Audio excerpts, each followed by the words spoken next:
Hello and welcome to the GDS Lab version 2024 tutorial video 5.3.6 running an advanced shear. This module is relevant to all shear test types, including simple shear, direct shear and ring shear. Today we'll demonstrate how to set up and configure these tests using an advanced loading as an example. So in the test configuration you will see that the test type is set as default simple shear.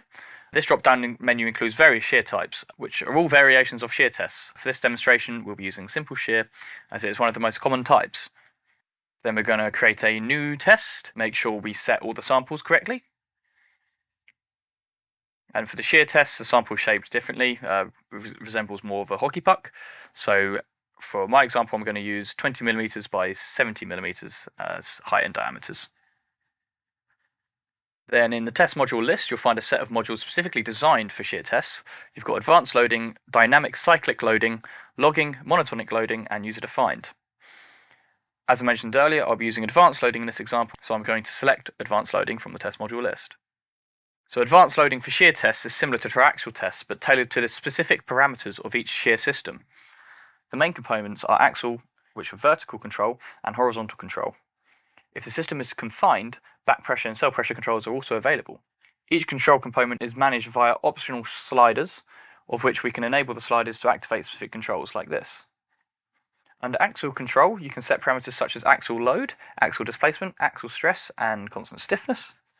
The axial load controls the load applied vertically, the axial displacement controls the vertical movement, the axial stress controls the stress applied vertically, and the constant stiffness maintains a constant stiffness either in kilonewtons or kilopascals. Each options have different modes. You can hold constant, you can ramp, or you can do what's known as cyclic. For example, I'm going to set my actual load and set it to ramp from 0 to 1 kilonewtons over 1 minute. Your horizontal control options include horizontal displacement and horizontal load, horizontal velocity, and horizontal stress. Each of these can be controlled in modes such as constant, ramp, cyclic, and constant rate. And for this one, I'm going to set horizontal displacement and set it to ramp from 0 to 2mm over a minute.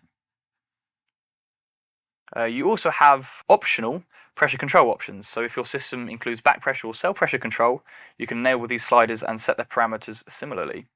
Options include controlling pressure, volume, or flow rate. So at the moment, we've got everything we need to actually start a test. So let's start this dummy test and make sure we apply it to the test list. Once we've done this, we can start the test. Just a quick one, make sure the graphs are showing/reading exactly what you want to see measured. In our case, in this example, we want to see our graphs display both actual load and horizontal displacement. Okay, and that's the end of the video. Thank you so much for watching. This has been running an advanced shear in GDS Lab 2024. Thank you.